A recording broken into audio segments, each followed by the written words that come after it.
Hey, it's Mike here, and today, the real cost of meat and other animal products. We're going to be looking at the direct cost reductions in the form of subsidies, as well as externalized costs, which we will explain in a bit. And we will be talking to David Simon, attorney and author of the book Meatonomics, to get some more info, and there's perhaps no better person to talk to about this, so let's go. I think perhaps I'm not the only one who has walked into a store and looked at a piece of meat and been like, how is that so cheap? That is scary. The first and most well-known way that meat can be so cheap is simply because of subsidies, which are funds that are granted by the government for a certain product. And so here is David Simon on that topic. I've done some math in the book, and it looks like anywhere from, say, 2 to 5% of the retail price of animal foods reflects subsidy value. So in other words, if you were to eliminate those subsidies, you'd probably see retail prices go up by as much as 5%.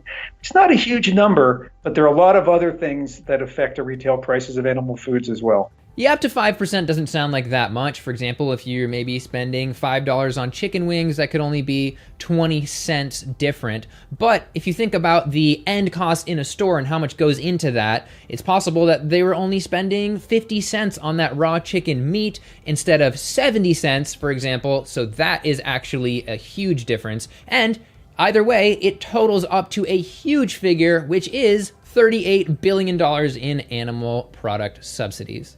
So that's the dollar value of subsidies that in the United States, state and federal governments provide to animal agriculture. It's admittedly a much bigger number than many people are used to, but that's because it includes a lot of things that aren't typically measured. For example, there are very heavy subsidies to the feed crops that are used in animal agriculture. Those aren't always included in this calculation, but they really need to be, because when we subsidize corn and soy, and then we use those crops to feed animals, and we kill them and eat them, you have to add that into what it costs to raise those animals. You can't even generalize as to the categories of these subsidies, because there are so many. There's low-cost crop insurance that protects people when their corn or soy crop is wiped out. There's the actual subsidies themselves to the crop. There's the subsidies that help support prices.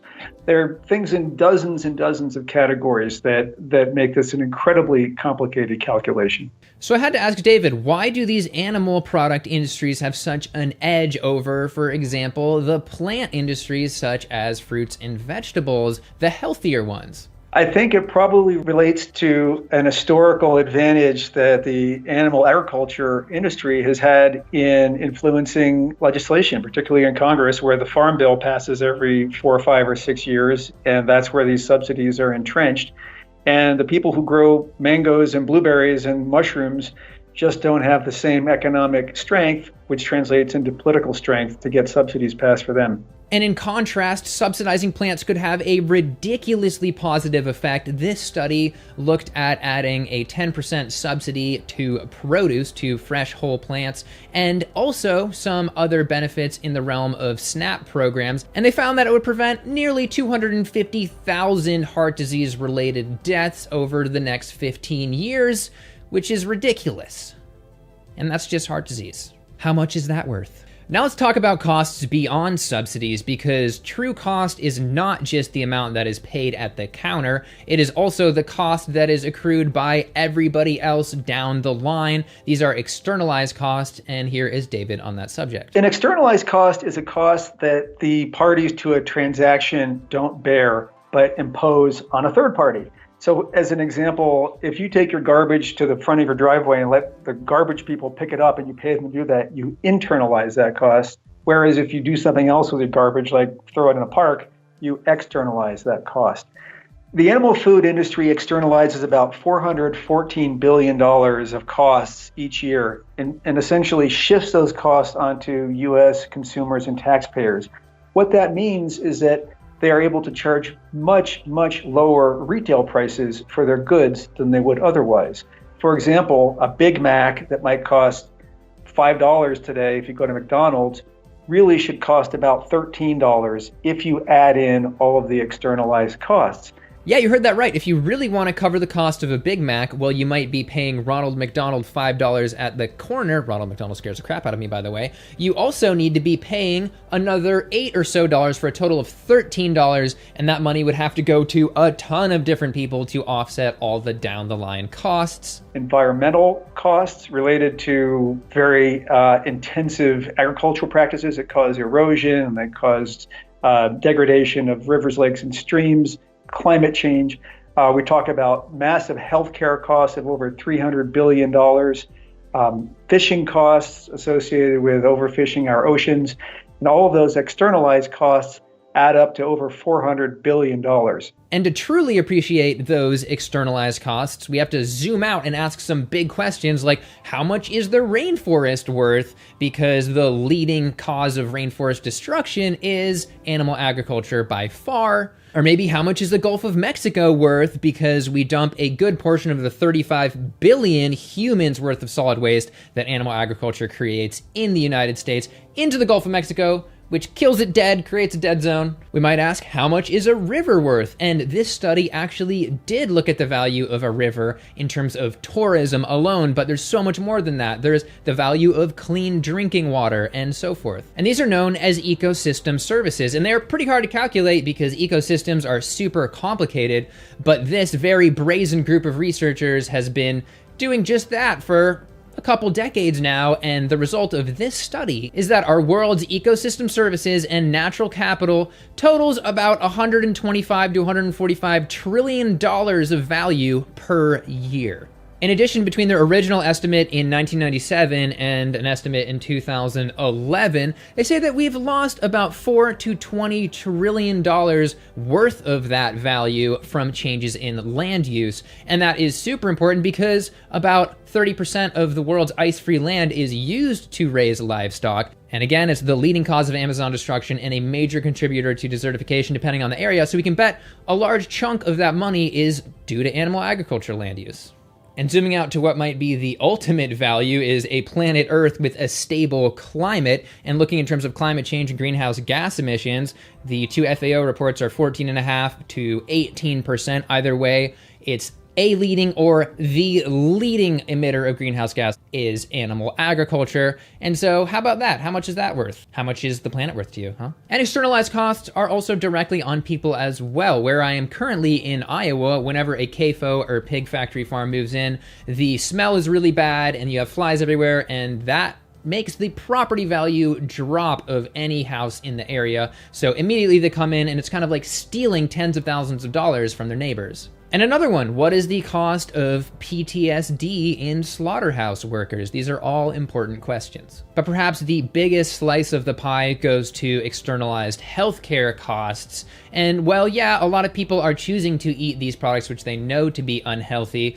because of these campaigns that are funded by the government. They are told that not only are they necessary, but they are healthy as well. Does a body good, for example.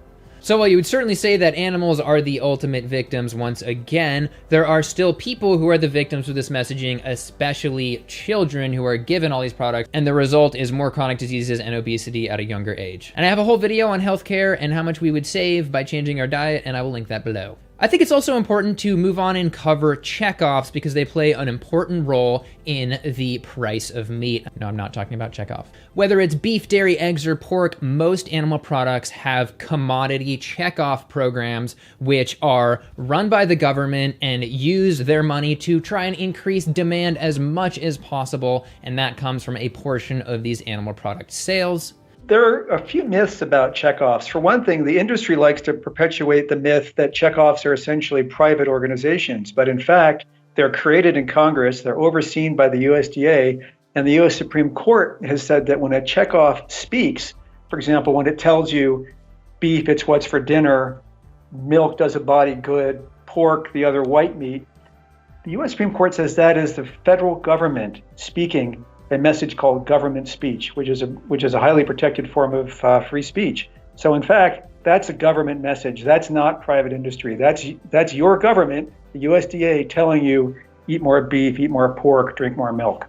So to sensationalize it, that's almost like government propaganda information that is paid for by the government and just bam, through the airwaves. So that's pretty disturbing. The last time that data was available, they spent about $560 million in a year promoting their goods in a half dozen categories. And the return on that investment was about 8-1. So there was about $4.6 billion with a B in extra sales of animal foods as a result.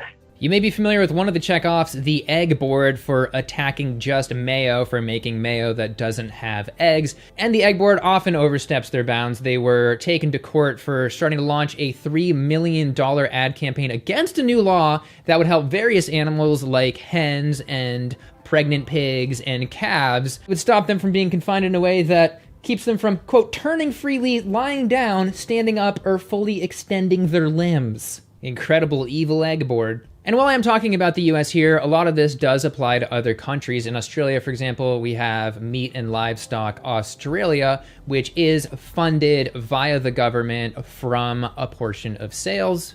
But back to the US, it's a rule that you can't lobby as a checkoff, but there's an unholy marriage often between big ag lobbying groups and the checkoff that they correspond to. For example, federal court had to stop payments by the Pork Board, a checkoff to the National Pork Council, so they could lobby against animal welfare reforms. Once again, the Pork Board, the other white evil. And it's also worth taking a look at lobbying groups like the National Pork Council, who spend, sometimes over $1 million a year influencing politicians in terms of making the farm bill more favorable to them and changing other laws as well. Now, to be fair, some fruits and vegetables do actually have checkoff programs, but they're tiny.